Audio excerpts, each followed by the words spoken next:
Hi Addie, it's Chelsea. I just wanted to provide a short response to your video discussion this week. The culture that you chose to focus on is the Latin American culture. You did a great job giving some background information into the culture itself, as well as current issues, cultural issues that Latin Americans face on a regular basis. Some of the things that you pointed out in particular are the language barriers, immigration status, as well as limited access to healthcare. You did a great job too, explaining why you chose person-centered therapy.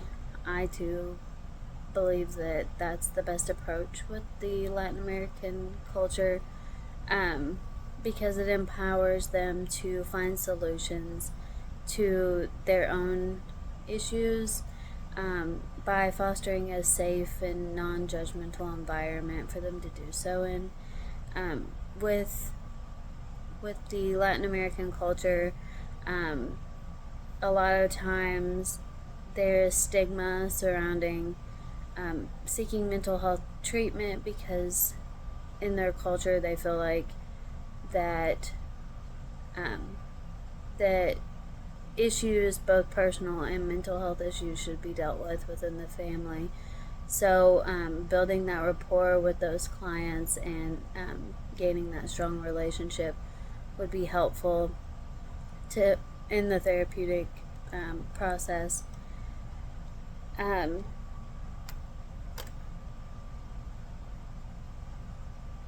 you also pointed out that past experiences with discrimination could hinder um, Latin American clients from seeking counseling, and also the lack of Spanish speaking providers is also an issue.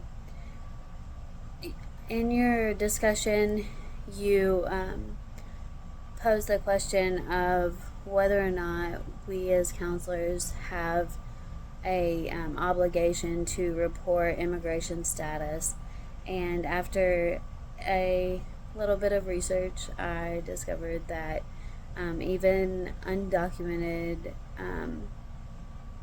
immigrants are still protected under the HIPAA laws, so we are not required to report their immigration status. Cultural humility and cultural competence are both super important when dealing with any ethnic background, but specifically with the Latin American culture.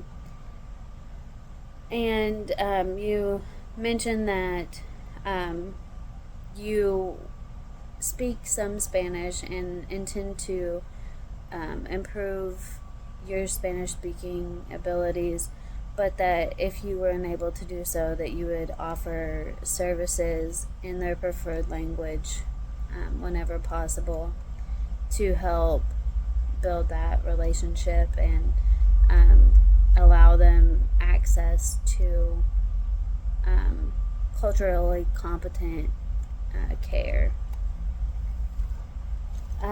You also mentioned too that you would include the family when appropriate, seeing as family is so important for their culture, which I thought was a great idea, as well as to educate the clients on available mental health services.